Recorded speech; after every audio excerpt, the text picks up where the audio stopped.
Yeah, come.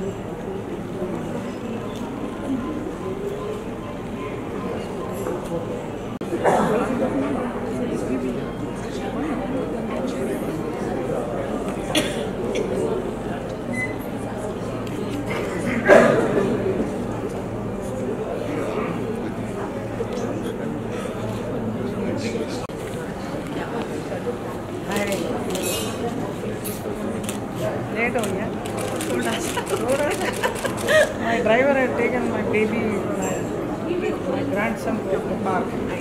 तो आने में लेट हो गया तो मुझे क्या क्या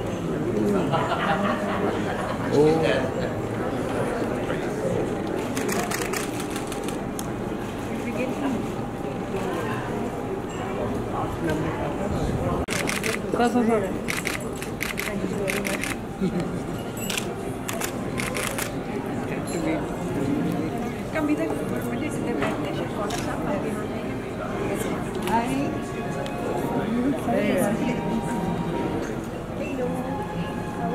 Yes, fine.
मेरे को भी निकालना है।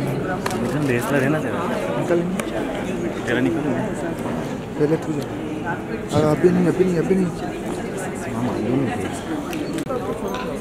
Good evening, ladies and gentlemen.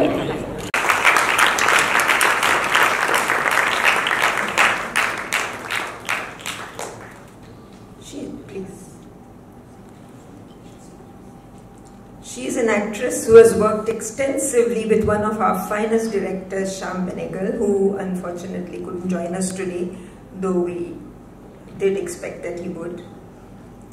A national award winner, she has also acted in television serials, and incidentally I have seen her since she was that big when I was dabbling in theatre myself.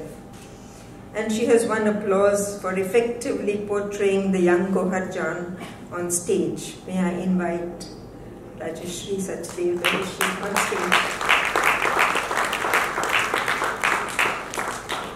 And now I'm inviting Aruna, the author herself. Please come on stage.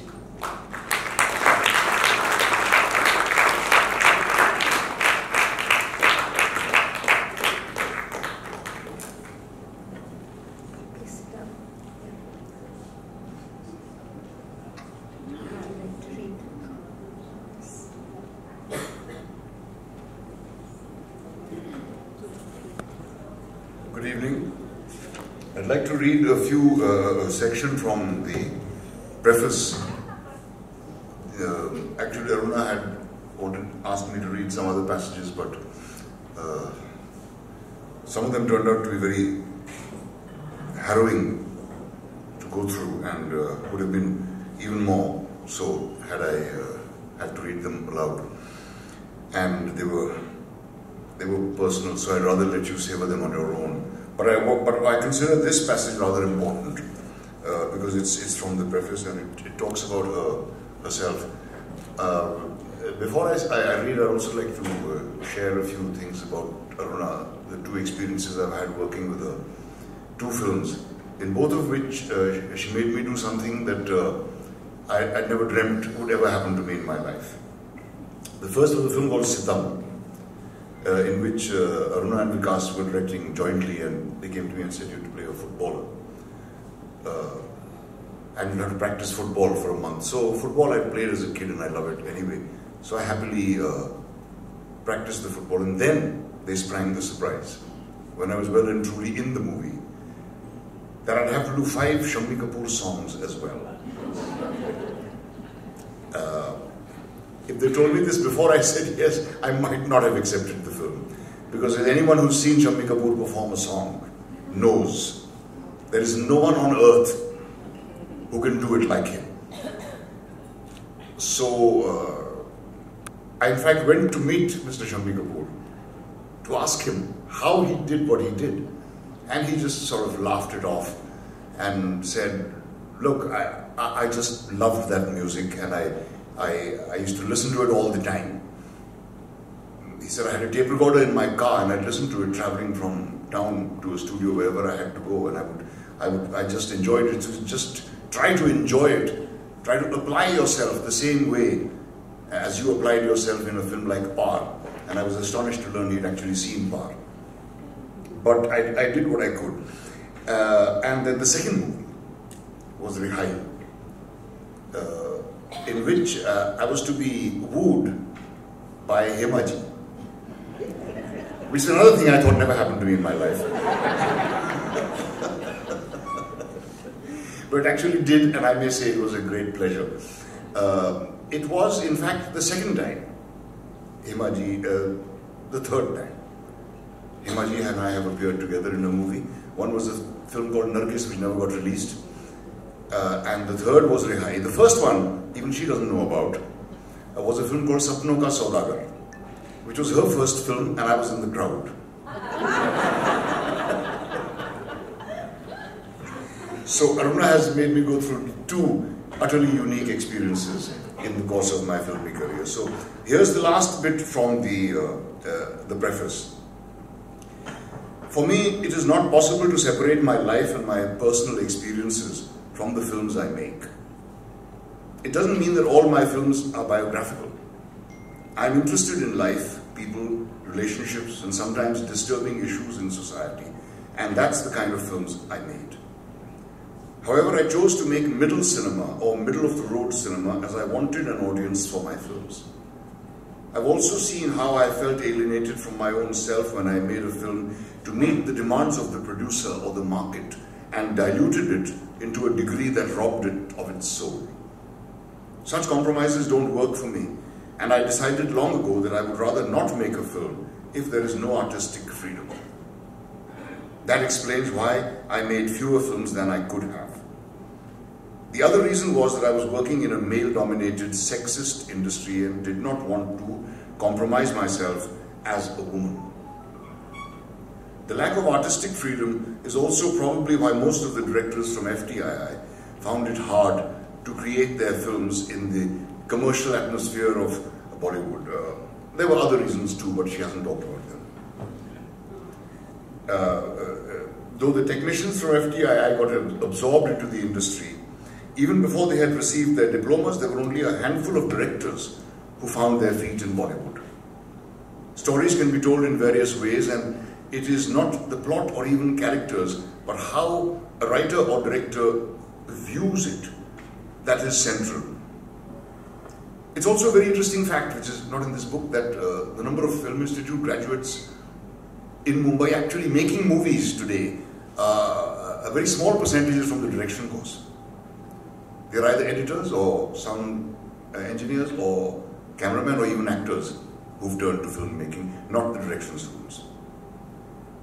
After my first feature film, as a woman filmmaker, I found myself going against the trend in the male-dominated industry, against the backdrop of where young women found themselves in the 60s and 70s, facing whatever was available in India for them as a future, which wasn't very much.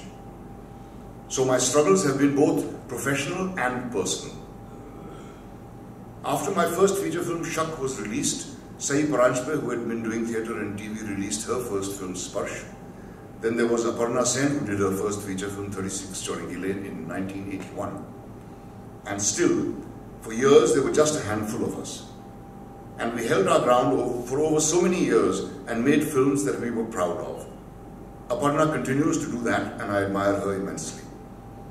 I have been teaching since the 1970s, and most of my girl students veered away from features, preferring to work on ads, documentaries, and television, simply because of the way the industry operated in those days, and also because it was likely to be a long haul. Today there are women directors in every kind of film, and that for me is satisfying. Thankfully, it's not just women filmmakers, but girls from almost all strata of society who have become vocal and in carving out their own space in an unequal society. In spite of heavy commercial demands and catering to the lowest common denominators, some actors not just survived but honed their craft over time. Then there were composers, singers and musicians who kept the spirit and art alive. Asha Bhosle, for one, is someone who again I admire for taking life by the horns and continuing to survive with great gusto all kinds of challenges, never letting it affect her singing, never giving up. For me, the journey has been not just fascinating, but one that is really rich with insights about people's behavior, the change in values over the years, and the hypocrisy of the make-believe world of films. I wonder sometimes whether people here in the film world, creative, crazy, hungry for fame and name or unlimited wealth, are living in the real world or acting out their real-life characters like in a movie. The tragedy is that their struggles were real, as were their agonies and ecstasies, as many had to compromise on their art, their self-esteem or their personal life in the face of business and box office interests. And I learned compassion as I watched their struggles over the last so many years. Sorry. Looking back, I have been fortunate to have had access to a range of people from the film industry, from the stars to the spot boys, and from the highly creative and intellectual to the pseudos and vendors of flesh. In the end, everyone wanted a piece of the cake, but no matter how much they got, it was never enough. My journey has been a long one, also a very eventful one. There has been no dull moment in my life. My parents gave me the immense wealth of education and independent thought, and I was fortunate also to have access to a world of transformation through the Landmark Forum and through the teachings of Werner Erhard. Whether faced with success or failure, I could remain grounded and work to better myself and make a difference in the world through my conversations, lectures, workshops, or my films, which gave me an unimaginable power to communicate my thoughts and feelings to the world, sometimes to question, sometimes to provoke, sometimes to guide, and sometimes simply to share. Thank you.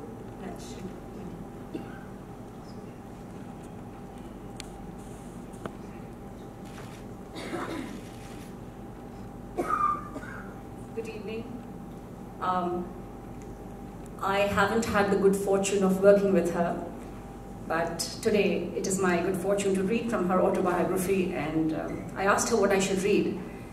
So she suggested this piece, which also interests me, which is From Another World, the Past Life Regression. Also, what I really like about it concludes into the present, and it is her opinion on a problem that plagues us all today.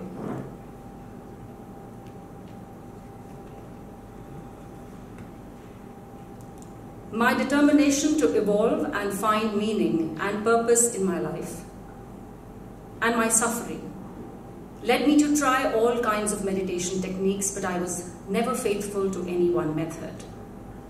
I even attended Vipassana classes at Igatpuri near Nashik for 10 days. It was quite demanding and rigorous, but I stuck through it. At that time, what showed up on my radar was past life. I had read a lot of books by Dr. Brian Weiss and Dr. Goldberg and was curious to know about my own life, trying to find some answers. Ranga used to conduct past life regression sessions for people to access their past lives, which helped them deal with their present life traumas and bring closure to issues that were incomplete in their lives. He suggested that I attend one. We arranged a session in a small hotel in Nagod, Thane that he owned with some friends. There were many things that I had an affinity towards, many things I abhorred, and I had no idea where it all came from, since there was no direct associations in the present life. My attachment to Paris or my extreme anger at men who molested, raped, or ill-treated women had no reference in the present life. The past life session untangled all that. Initially, there were fleeting images of me in France, maybe in Paris, dancing at a ball and being wooed by admirers. Then there was another bit in which I was a soldier in a trench fighting a war somewhere in Europe. Then I came upon something which was like a film I was watching. After almost 25 years or more, it is still so clear. Ranga attributed my capacity for strong visualization to the fact that I was a filmmaker. The setting was again somewhere in France on a farm. I was a chubby child of 5 and a woman who looked like a maid was bathing me in a round wooden tub. The water was very hot and steam was coming off my chubby pink body. She got me out of the tub and wrapped me in a towel, patting me dry. Then she put me on the bed so she could dress me. At that time, my stepfather walked in.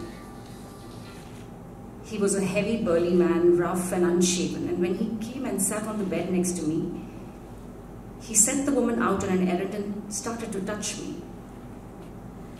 He touched my face and lips and all the way down my body to my private parts. I started squirming because I hated his touch. I kept pushing his hand away. The woman came back and the spell was broken. Ranga asked me what was happening, and I replied that I had hated the unwanted, unwelcome touch of that man. In the next scene, I found myself in a barn where there were animals. I don't know how I got there. The monstrous stepfather was on top of me in a pile of hay, groping me and trying to pull my panties down. He smelled foul and I wanted to throw up. During the session, I even raised myself from the bed where I was lying as waves of nausea swept over me. Ranga again asked me what was happening and I kept describing things as we went along. Somehow I managed to push my stepfather away and ran out of the barn. I kept running, not knowing where I was going, just to escape from him. I went up a steep slope on the top of a hillock.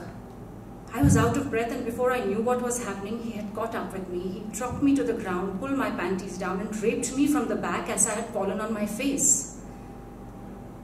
My screams did not have any effect on that monster. I was completely knocked out and felt like a dead rag, limp and lifeless. But there was more to come. As he finished his job, he pushed me over the cliff. I realized that I was falling. I was terrified and there was nothing to grab at.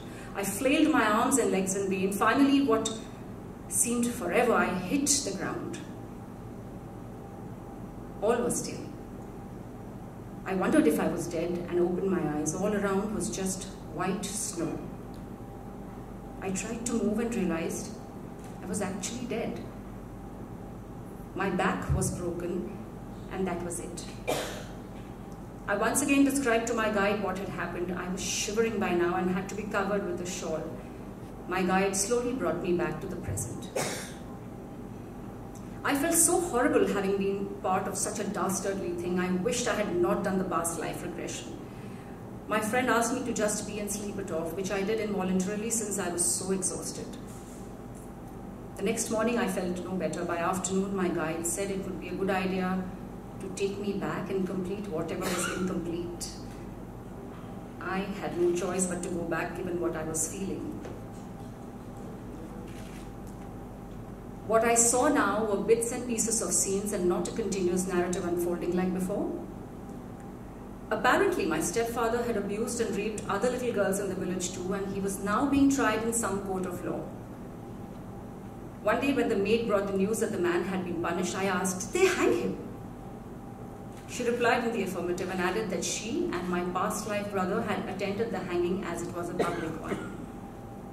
I felt better now that the perpetrator had been punished for what he had done. When we sat down to analyze and look at what I had gleaned from the past life regression, some things were very clear. My attachment to Paris and France was the most obvious one. The second thing was my anger and almost militant stand against abusers and rapists. It made complete sense to me because in my present life I had not allowed myself to be molested or abused or even taken advantage of. And I had never seen such incidents at my mother's home or even in the marital home. The third thing was my chronic back problem for years. It was no wonder that I had carried it into my present life. Given what is happening in the country today with regard to abuse of women, I want the highest form of punishment for the perpetrators. I feel incarceration or death is a very easy way. The culprits should be allowed to live without the use of that very tool they use to violate women. It would perhaps be a more stringent punishment for them to live as castrated males. Of course, if they have killed the victim, I guess a death sentence or a life sentence could be in order, though personally I don't like the death penalty. A lot of people might think that I'm too harsh, but anyone, male or female, who has dealt with rape in any life, past or present, would know why I feel so strongly about it.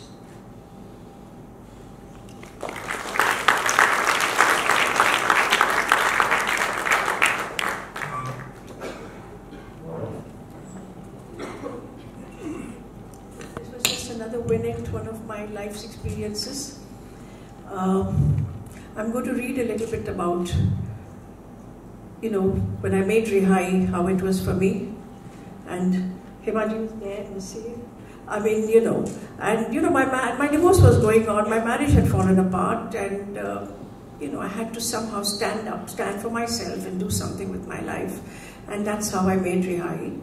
And all of them were so cooperative. Ila's there, she played a remarkable role in that, and many others, most of them are here, many of them are here.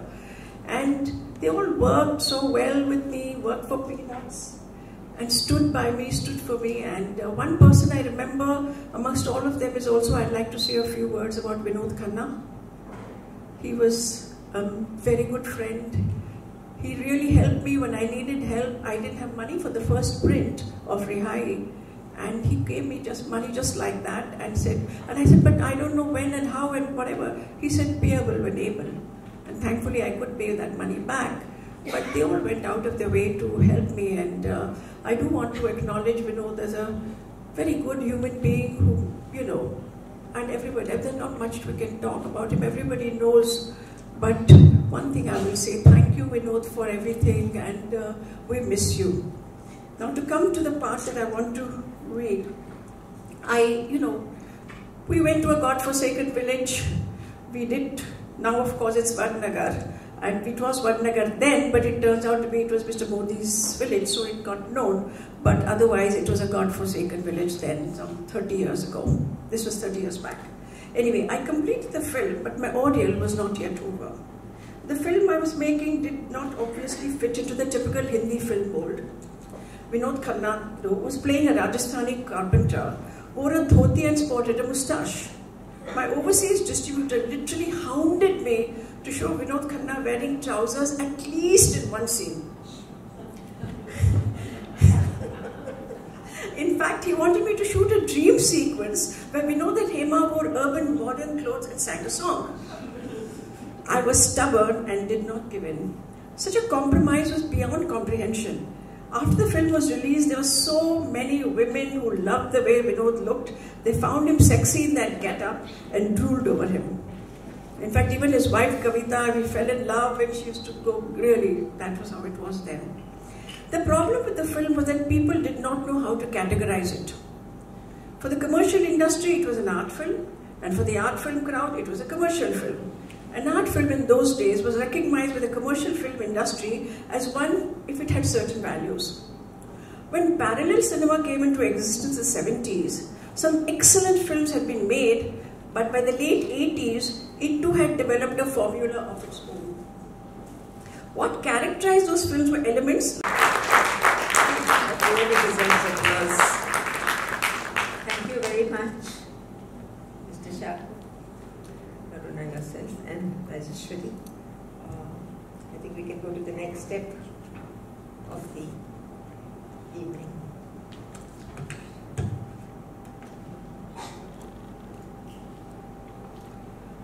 When someone has had a long journey and an eventful journey like Aruna has, there have been many colleagues, collaborators, friends, some of your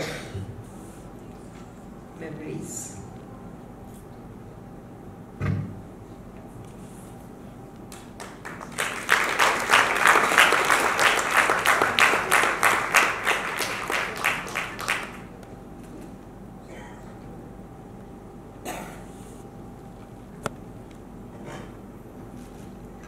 Good evening, friends. I'm extremely happy to be here, especially with Aruna ji today, on her very special day. Freedom, her book is releasing today. For me, she's a very highly talented and a wonderful friend. Her association with me has been for a very long time. First time when she came to me to sign Rihai,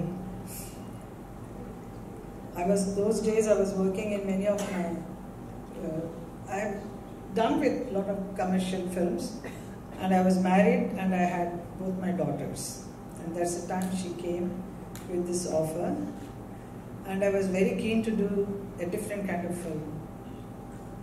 And first of all, I wanted to experience how is it to work under a women director, because I have always worked with, mostly it is with a male director, like Ramesh ji and so many others. Wanted to know how it is. And plus, it will be shot in some village somewhere in Gujarat. And first thing I asked is, hotel है क्या? Hotel नहीं है, वहाँ किसी के घर में रहना पड़ेगा. So we have to share some house. Then I had taken both my daughters. So it was really a lovely experience staying in somebody's house, sharing one room with my kids, and nurse and all sisters had come to take care of my children. And I saw the way, it's not the regular shooting, very, very different. Everyone is ready on the set with the costume. Very simple. And kursi ursi milega baithne ko? Nahi, kursi bhi nahi. And really, there was no chairs, and most of them used to sit on the ground floor में बैठे हैं. ऐसे actor लोग ऐसे इधर ही बैठे हैं. तो मैंने बोला मेरे लिए कुर्सी लेकर आओ. From wherever I stayed, because I was finding it very difficult to sit anywhere, like that. So I'm very sorry, Aruna ji. I'm sharing them today. And at this time we did a lot of scenes, and it was really beautiful. I kept on watching her, how she's directing. Vinod ji ko kaise direct kar rahe hain, Naseeruddin Shah ji ko kaise direct kar rahi hain. Being a woman, how she is able to communicate, kaise explain karegi, kaise karegi. ये सब इसलिए देखा क्योंकि बाद में मुझे भी director बनने का एक शौक पैदा हो गया था. Having worked in front of the camera, I wanted to be behind the camera and see how is it to direct others. And it is really a wonderful experience. It was directing movie. But I will call her, Aruna ji, as my Guruji. Because I want to ask her, अभी direction के लिए तो हाँ बोल दिया है, लेकिन मैं कैसे करूँगी, कैसे शॉट लेना है, I don't know. Then she also said, and I met Gulzar ji also. Nothing. You go to the set. Automatically, the scenes will direct you how to take the shot. And I said, no. Still, you tell me, kahan camera kaisa rakhna, kya bata do. So she told me, she drew a few things and showed me. You remember? Yes. So that is, I have kept it still with me. So with that, I started my serial Nupur on dance, on classical Bharatanatyam के ऊपर बनाई थी. That did very well. And then I had the guts to make Dil Ashna Hai also. I would have continued to make many more films as a director, but unfortunately the films I was not able to sell it because we are artists. We are all very artistically involved in the film. But finance part of it, we don't look at that at all. So somewhere misfired. So little, not so much keen to do further. Unless somebody else comes and asks me to direct, I'm ready.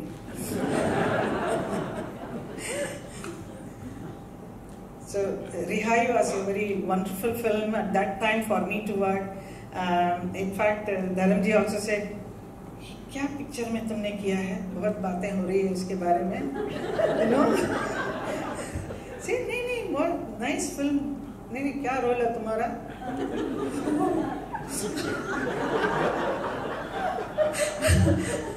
नहीं बहुत अच्छा सा role है, बहुत बढ़िया काम किया ना. She is very wonderful director, she has done it so well. So आप देखिए, ये नहीं बोला.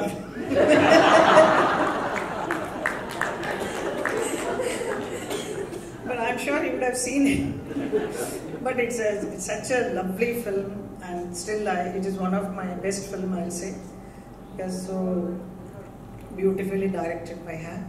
And this book is going to be very, very hot, I'm sure. Lot of informations, lot of your experience you have given in this book, which will be very, very useful to many of the young artists and upcoming directors who wants to come as women. Also, so many people will experience this book, and it is very necessary for people like Aruna ji and all to come out and write their own experiences. It is necessary to know how hardship it is, how much she has gone through in various fields, right from the beginning. Just now that she read the book, it was so Nice to know so many things. And after Rihai, I don't know why she has not made many more films. I'm still waiting. So you should make. You are so talented. So I pray to God that you continue to make this kind of movies, many different ones. Today's time, we need a director like you. So I pray to God, and God bless. Thank you so much.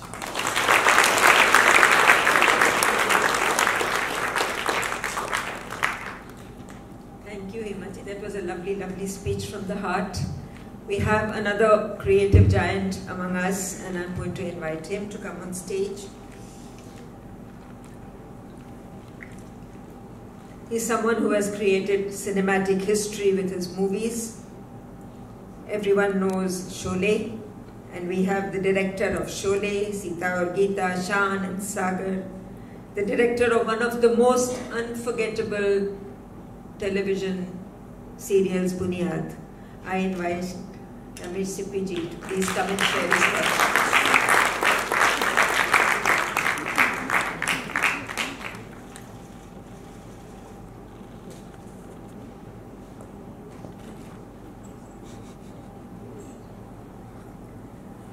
Good evening.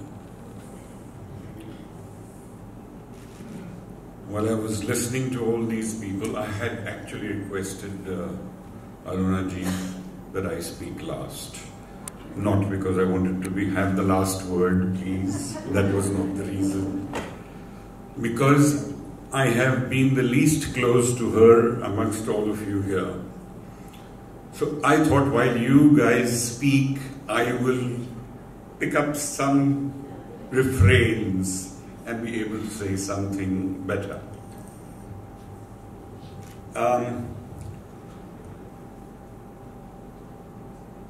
I actually have come to know Aruna very recently only. Closely, I mean, we've met over the years and always to do with films, of course. I'm very happy to be here that now that her book, Freedom, My Story, is out, and even the book I shall read. I'll probably start tonight, because already from the passages I've heard Naseer Saab and Aruna herself, and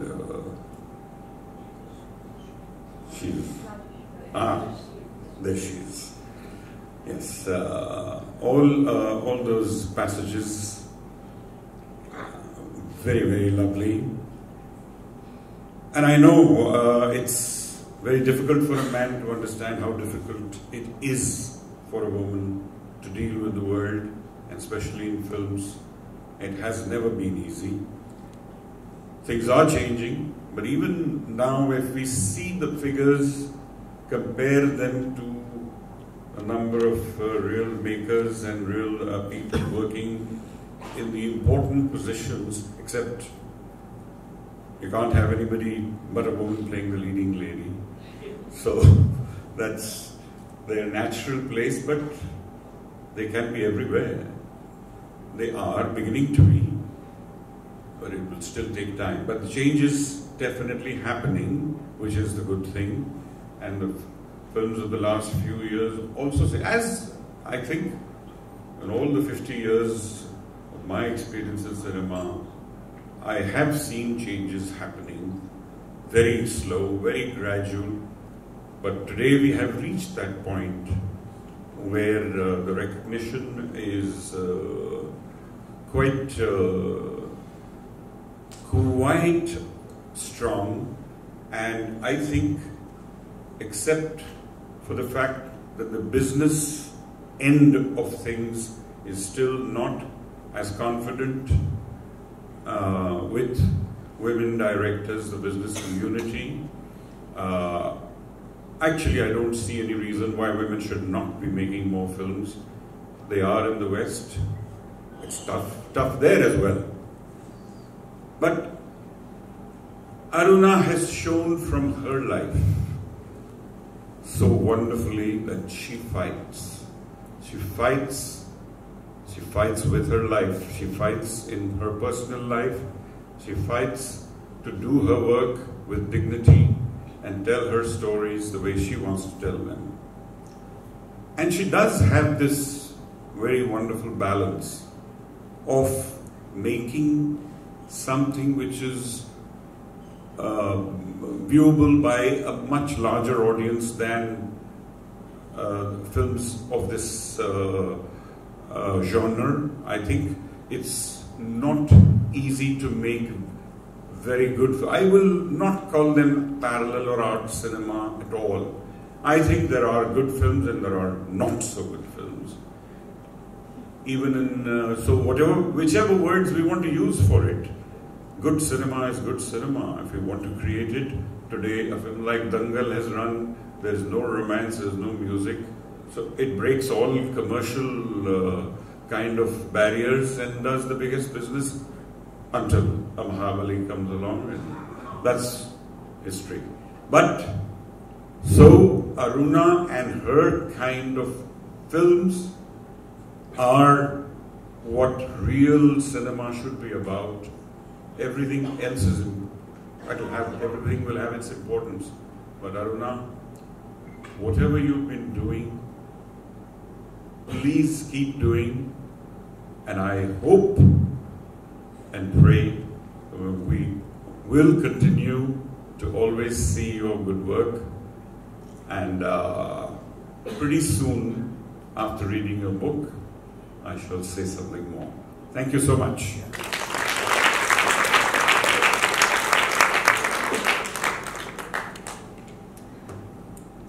Thank you, Rameshji.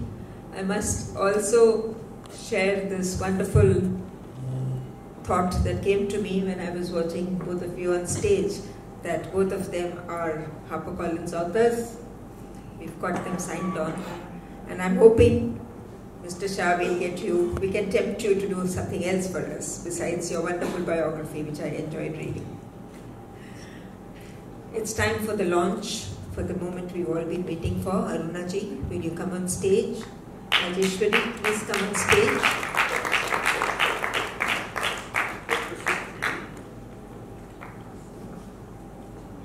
Mr. Naseeruddin, please come on stage.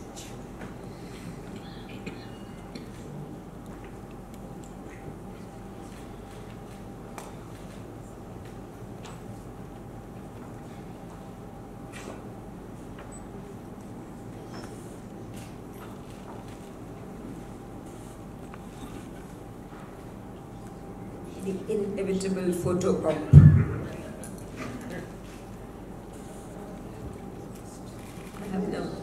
I always worry about packing, as if it never has to be opened.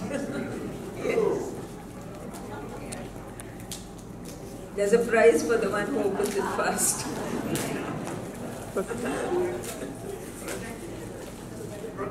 Not fair.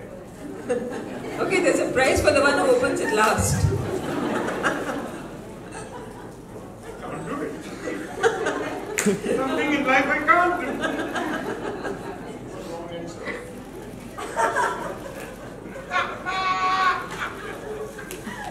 All right, finally. Freedom. Freedom at last.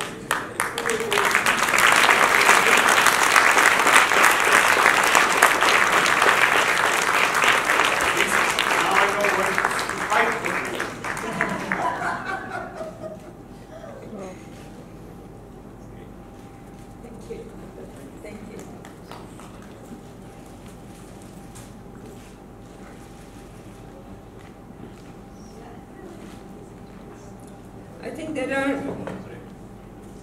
are a lot of questions in some of your minds, and Aruna is more than happy to answer those questions. So please address your remarks and your questions to her, and I will take my leave from you.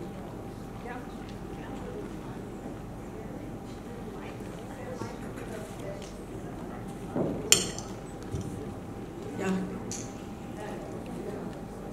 Anyone has any questions?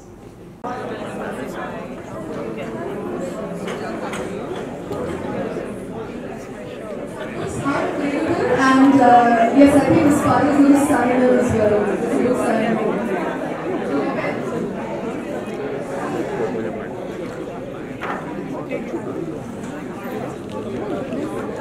chocolate ID करो.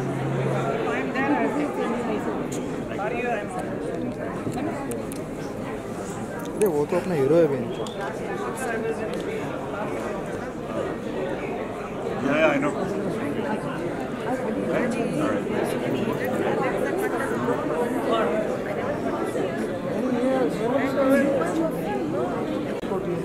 Sometimes